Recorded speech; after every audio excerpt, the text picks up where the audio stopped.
I'm not proud saying how long I was in UK. I feel sad I should have come earlier. I was away. I was taken away, but I've now come back to, to be among my people. I'm a dad of 7.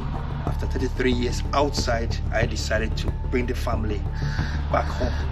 The sociable connection that you could have with people here. I'm not saying it wasn't in Holland, but in Holland all we did was work and then maybe go to a birthday in the evening and sometimes do something. But here I feel like you can be more alive or something. Chinese come here and they are making it. Indians come here and they are making it. Then what about you? You who is the direct descendants of Mama Africa.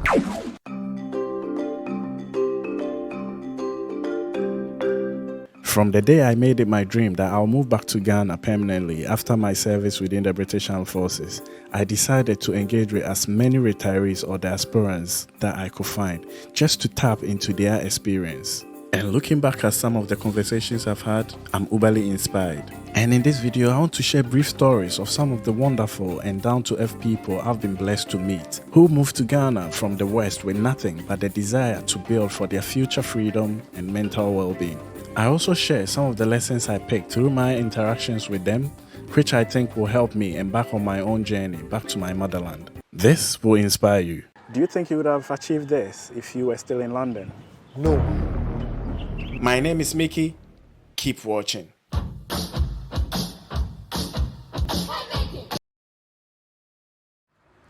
Mr. Pierre. Thank you very much for having us again. Mickey, nice to have you again. First, Mr. Kofi Appiah, co-owner of the Asantua Premier Hotel at Fumeswa, the outskirts of Kumasi, Ghana. Mr. Appiah lived in UK for 21 years, where he worked for Transport for London. In 2016, Mr. Appiah, together with his wife, who at the time worked for the UK National Health Service, the NHS, and 2 young children, decided to go against the grain and swap life in UK with the one in Ghana. According to Mr. Appiah, at the period of transition from UK to Ghana, all the family had was £200 in their pocket, something most viewers find difficult to believe. But you see, before the move, the family owned a private home that they turned into a 6-room guest house in Ghana that they ran remotely from UK through a caretaker. Realizing the potential of this income-generating asset, the family took a leap of faith to move to Ghana solely to run this guest house. Within 9 years of moving, the family have been able to grow their guest house from 6 rooms to a 30-room hotel with a restaurant and numerous conference rooms. Their new addition, the Grand Building, was built in a space of 1 year. You started with £200. £200 with only that house.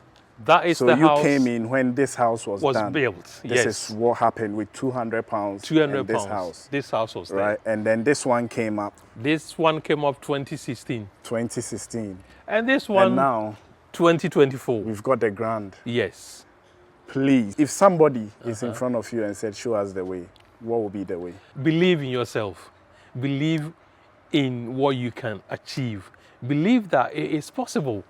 You see, don't doubt your capabilities. It is possible. We did believe we can do it. And that's, to me, it's not a surprise. The last time I spoke to Mr. Appiah, he said his British passport has expired and doesn't feel the need to even renew it because he doesn't need it. You must be asking, do I always need to build a physical income-generating asset to survive in Ghana? The answer is no. As the next family moved to Ghana as a family of 8 with only £50, an uncompleted building, and their laptops. The Nimo family, popularly known as Family by Nature on YouTube. My name is Douglas Nimo, and I'm a dad of 7. In 1989, I moved from Ghana to Germany. Stayed in Germany for 19 years and came to UK, spent 14 years in the UK. Germany, I met my wife. We had 5 kids in Germany, came to UK, and then we had 2 girls. And now, after 33 years outside, I decided to bring the family back home. And if you've been to the UK and seen how small the houses are, you'd wonder how a family of 9 managed to live comfortably in a standard UK 3 or 4 bedrooms. In the words of Mr. Nimo, the family's morning toilet and shower routine was a mission on its own. After exploring the UK housing market with no joy, Mr. Nimo, inspired by videos from Korewa, aka Ghana-based girl on YouTube, uprooted his wife and 6 of his kids and moved to Ghana without enough money to even take the COVID test on arrival. Imagine buying flight tickets for 8 people. After 3 years of leaving the UK, Mr. Nimo lives in a mansion with his family in Ghana and in the process of building other apartments for short stay rentals. Difficult to believe how this is possible, right? Let me explain. 7 years prior to their move, Mr. Nimo educated himself and the whole family on e-commerce and established online stores on platforms like Amazon and Etsy. And that's where he earns a living. He also educates people on the digital market space for a fee. For us, it was, people were doing containers and stuff. We just take my laptop, shoot. And you're done. The money is That's my on container.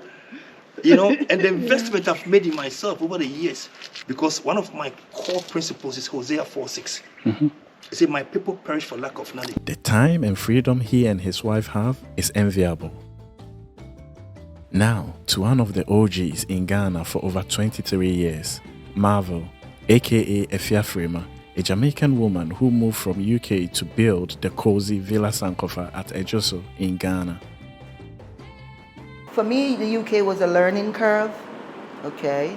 You know, a lot of people leave their country for a better life. I never did like it. I only wanted to stay there for 5 years because I thought that maybe I could have enough money to return to my beautiful island. Moving to the UK from Jamaica as a teen with a plan of staying for 5 years and returning, Marvel ended up staying in the UK for 30 years where she worked for JP Morgan, a multinational financial service firm in London. This is where she worked so hard to save some money with the hope of living her best life in case her dream of going back to Jamaica came to pass. However, after the demise of her then Ghanaian husband, Marvel decided to take a trip to Ghana and was captivated by the country, the people and the culture, and somehow reminded her of her Jamaican roots. She then bought herself a piece of land and constructed this amazing villa, where she currently resides with her son. For her investment and contribution within the community, Marvel has managed to get a road named after Jamaica, the Jamaican Road.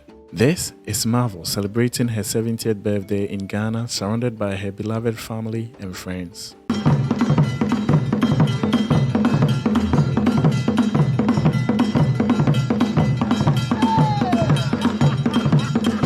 Now, I feel like whenever we speak about moving back to Ghana, what normally comes to mind is Africans living abroad coming back to their roots. We do forget that there are other races that have adopted Ghana to be their safe haven.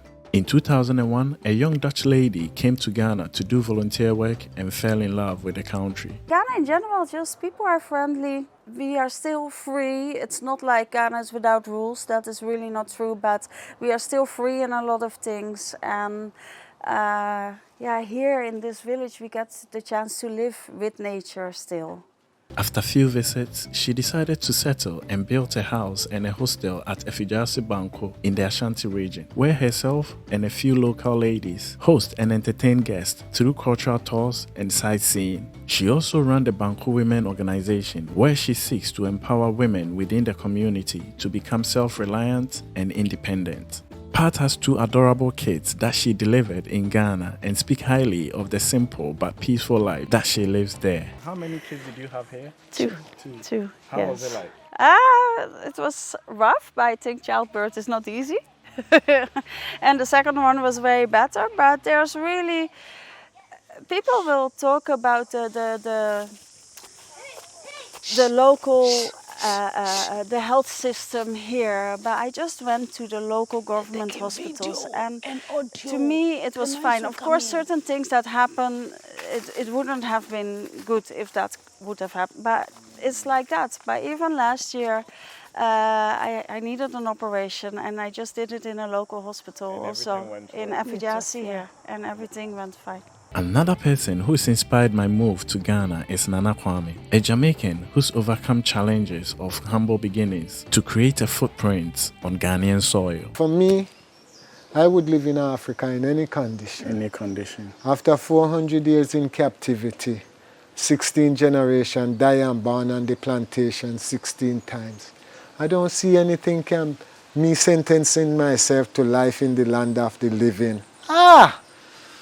Oh, there's no comparison. After a dangerous racist encounter in London, Nana Kwame began a spontaneous journey to find a safe space within the African continent. Perceiving Africa to be a small place, his plan after arriving in Ghana in 1989 was to cycle to the Democratic Republic of Congo, where his then partner's family lived. Armed with only few essentials, a compass, a map, and a bicycle, Nana Kwame commenced his audacious journey from Ghana to the Central African country. After 3 months on the road feeding on vegetables and fruits, to Nana Kwame's surprise, he wasn't even at the eastern borders of Ghana. This is where he decided to stay and establish his domicile in Ghana. Through the driving and at some point owning local buses popularly known as trotro and dredging his own sand, Nana Kwame, with the help of his wife, has managed to build a school, the Spelmore Institute, a short-stay rental apartment, legacy gardens, and a vegetarian restaurant, Cafe in a Zion at Pokwase in Accra, Ghana. His name Nana Kwame was bestowed on him by the previous king of the Ashanti Kingdom, Otumfo Opokuwari II, as he thought Nana Kwame possessed the brave spirit of a past Ashanti royal. Africa is like a beautiful woman. Yeah. I can't afford her. Yeah. But by sitting across the road and watch her coming out and going in every day is joy to my soul. I need no more than that, just to watch Mama Africa.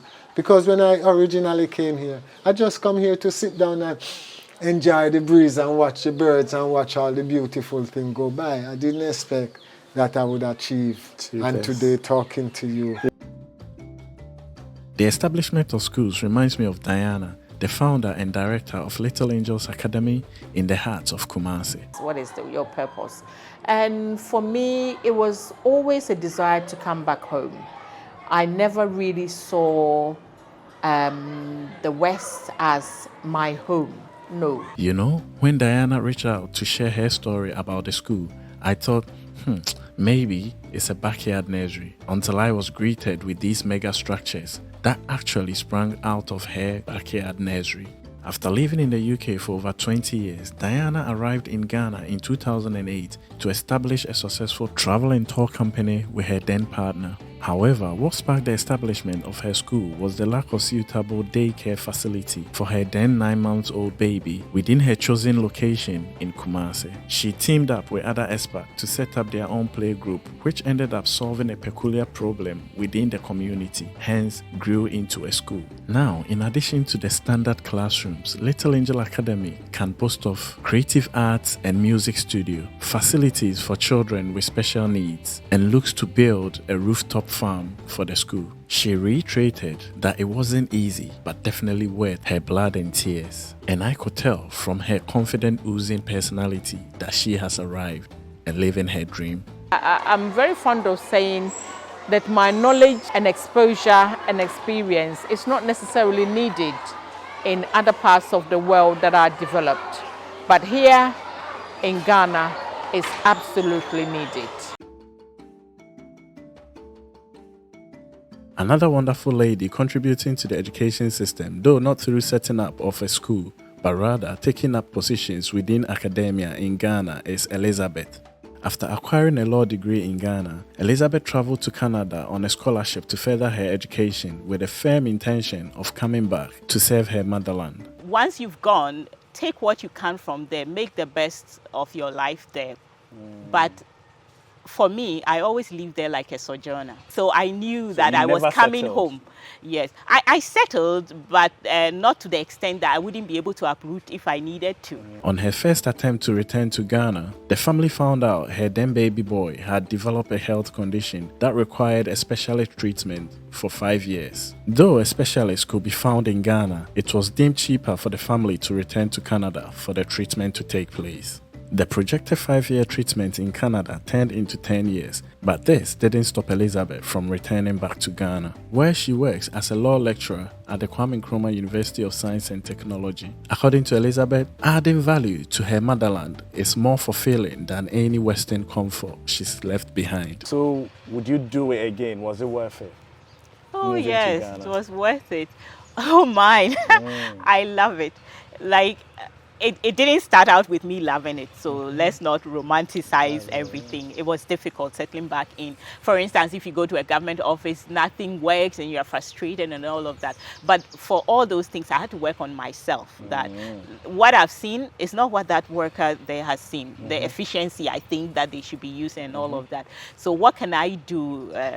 I can calm down, you know, I can figure out, I can push them, you know, you find ways to do it. But I love the slower pace. I also got a chance to meet young people like Jasmine Ama, Rush Asare, the Coca family, and the list can go on and on and on. And through my interactions, these are some of the lessons I've learned to help me move back to Ghana. First, they all saved and planned way earlier before their move to Ghana. Moving to Ghana, especially as a family, is not a decision you can make off the cuff. It requires a lot of consideration to ensure its success. As mentioned earlier, the Nimo family spent 7 years building online shops prior to their move. Next, they prioritized their mental and physical well-being over the enjoyment of Western comforts. Almost all of them do not care about the dirt road or the unstable electricity in Ghana as long as they are at peace. Next, majority of them moved with income-generating assets, either physical or intellectual, rather than savings. As Mr. Nimo once said, you can build your dream house in Ghana, but will struggle without a dream income to go with it. Also, like majority of the locals, they all live within their means. The people mentioned in this video own properties of high value, but none of them look flashy. They fit the profile of the millionaire next door. Next, they all have the desire to add value for the betterment of Ghana. They've built schools, online learning platforms, charities, and many more to help change mindsets and improve lives.